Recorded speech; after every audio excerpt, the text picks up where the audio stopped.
Próximo desenho, desenho número 4. O desenho número 4 nada mais é do que as reações de apoio em cada base. Isso aqui que vai alimentar o projeto de fundação. Fx, Fy, Fz, Mx, My. O que é Fx? Força na direção x, na direção y, na direção z. Momento em torno do eixo x, em torno do eixo y. Aqui as unidades e aqui os casos de carga. No caso aqui, a abreviação de carga permanente da estrutura, carga permanente de elementos construtivos, sobrecarga e vento em 4 direções. Um breve comentário sobre o que são esses grupos. Esses grupos aqui descritos, pessoal, eles fazem a seleção da natureza da carga para que você não combine cargas desse mesmo grupo. E dê um indicativo para o projetista de fundação que essas cargas elas não podem ocorrer simultaneamente, não ocorrem simultaneamente, a exemplo do vento. Quando ele vai combinar essas cargas para ter a pior situação para a fundação, não faz sentido, por exemplo, ele combinar 2 ventos que não ocorrem simultaneamente. Por isso que existe essa definição dos grupos de carga para fazer essa orientação, tá bom? Ou seja, ele pode combinar. Eu posso ter a carga da estrutura metálica, de elementos construtivos atuando ao mesmo tempo. Eu posso ter pessoas em cima do prédio, na condição aqui da sobrecarga, no caso de carga, sobrecarga. E um dos ventos, tá? Um dos ventos. Eu não posso ter 2 ventos desse aqui. Por isso que eles estão dentro do mesmo grupo. Ok? Você não pode usar a combinação com 2, não deve, porque de fato não ocorre na prática. Tá claro? Então nada mais é do que um quadro de reações. Aqui está uma legenda dessas reações, desse quadro de cargas. Considerar a reação mínima de 3 kN para efeito de montagem, não combinar cargas do mesmo grupo aqui, ó. A nota que eu exemplifiquei para vocês. Esta simbologia, óbvio, ela deve estar aqui no plano de base, tá? Se não tiver, tá errado. Eu acho que até esse desenho... Ah, não, tá aqui sim, ó. Essa simbologia aqui, o eixo X está aqui, eixo Y, e esse ponto indica que eu estou com o eixo Z apontando aqui para a tela. Então tá aqui marcado aí essa orientação. Estou utilizando aí um exemplo de um projeto da Almeida, já expliquei para vocês. Aqui nós temos uma planta do segundo pavimento. O que tem identificado nessa planta? Os perfis, tá? As vigas, no caso, a disposição. E precisa, veja que está tudo locado conforme a compatibilização já, tá? Essa viga aqui já deve ter um alinhamento aqui com alguma parede, porque ele está cotado aqui 480, tudo em escala para facilitar aqui para quem vai fazer a compatibilização, jogar esse desenho em cima e ele poder trabalhar a compatibilização de uma forma melhor, ou seja, a gente evita de ter cotas editáveis. O que são cotas editáveis? Eu posso, tecnicamente falando em desenho, eu posso desenhar qualquer coisa, mas o que comanda é a cota. Ou seja, se eu disser que por mais que isso aqui não esteja em escala com 3010 milímetros, o que comanda é o que eu escrever. Se eu escrever que está com 3010, por mais que em escala não esteja, o correto é assumir que o certo é o 3010. Mas para efeitos de compatibilização de desenhos, a gente sempre sugere que esses desenhos eles estejam em escala, pelo menos é assim que nós procuramos fazer no escritório, para facilitar o trabalho das outras disciplinas durante a compatibilização. Eixos e filas continuam sendo identificados. O que aparece mais nesse desenho, pessoal?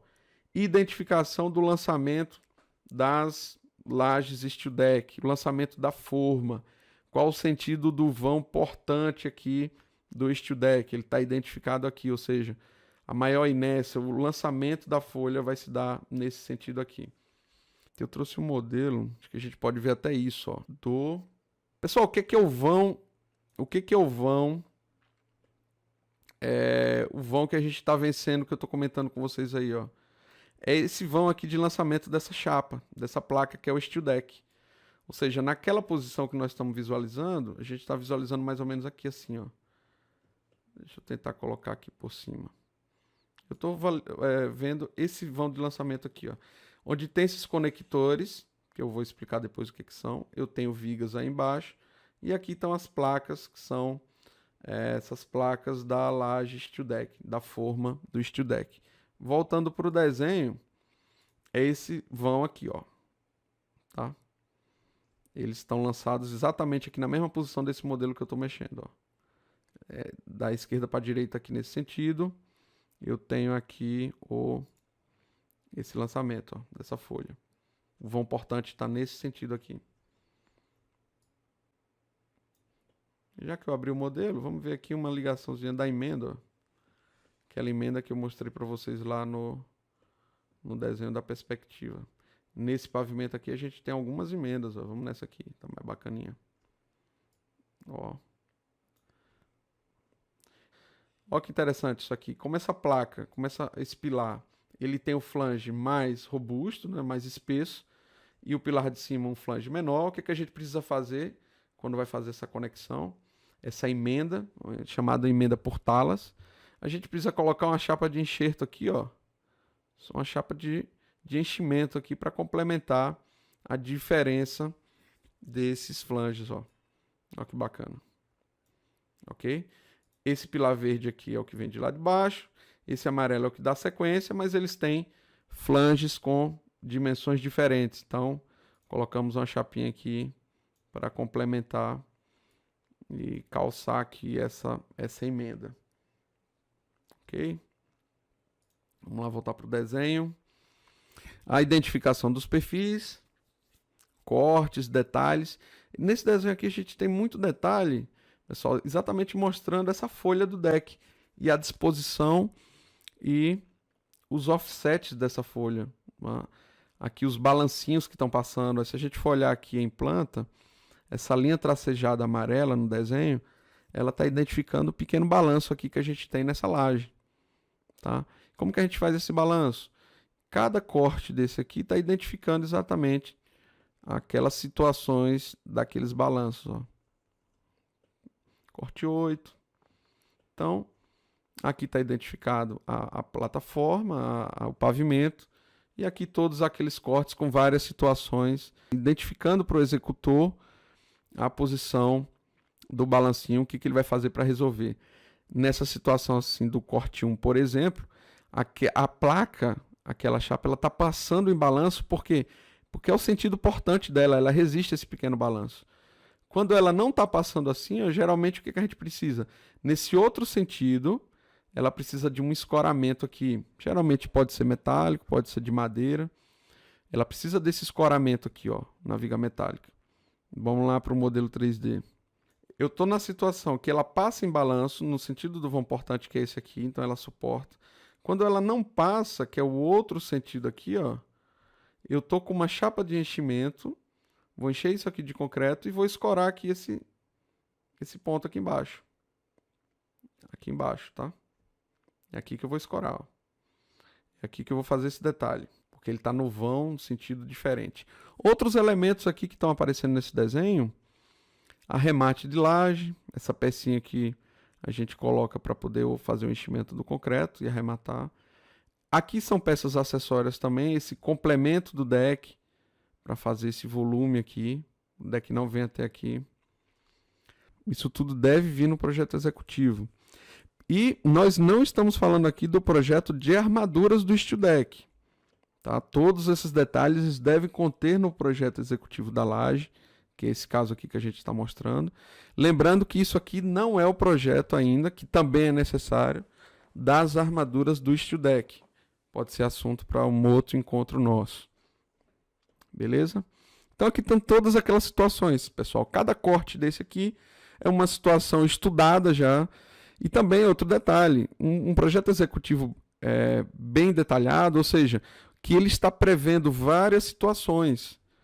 Eu poderia, em tese, colocar um detalhe típico. Você tem que ter muito cuidado quando você fala típico, se ele realmente vai ser típico. Será que não existem várias situações que não estão sendo cobertas por aquilo que você está chamando de um detalhe típico? Então, quanto mais detalhes das situações, mais claro vai ficar e menos suscetível a erros você vai ter aí na sua execução, com certeza. Quando a gente fala detalhe típico, é um detalhe que ele vai repetir com uma grande chance de ser realmente uma cópia, né? Quando a gente não fala que é um detalhe típico e a gente procura identificar ele várias vezes, é porque realmente ele tem alguns detalhes ali. Por exemplo, por que eu estou mostrando tantos cortes? Veja que as diferenças de cota aqui, ó. Eu tenho situações diferentes, eu tenho espessuras de laje diferente aqui, ó. Agora eu já estou com 145, é outra situação. Então, são situações que elas não são tão típicas assim. Então, tudo que não é típico a gente deve mostrar, tá? Próximo desenho.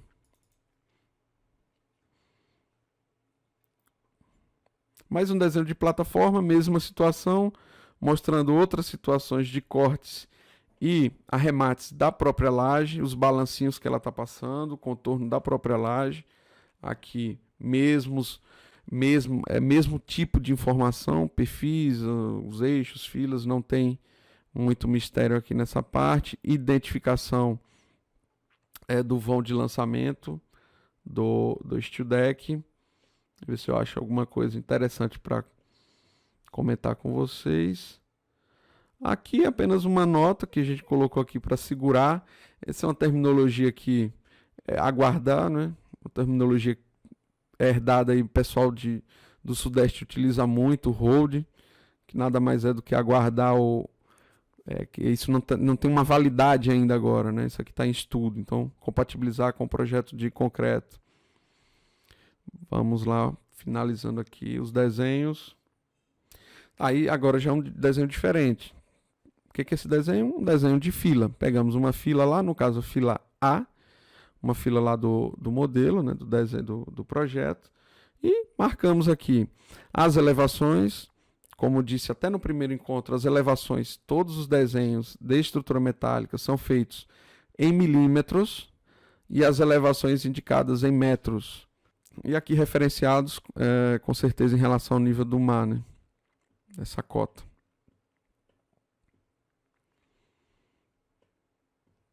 Aqui as elevações, os eixos e filas identificados, as cotas entre as elevações. E aqui a gente vê, ó, já uma identificação com a cota a identificação do perfil, a cota da espessura da laje, do Steel Deck mais a laje, e aqui piso acabado, contrapiso e piso acabado, né? Revestimento. Sem muito mistério. O que tem de interessante nesse desenho? Olha que interessante, pessoal. Os perfis que não são de catálogo.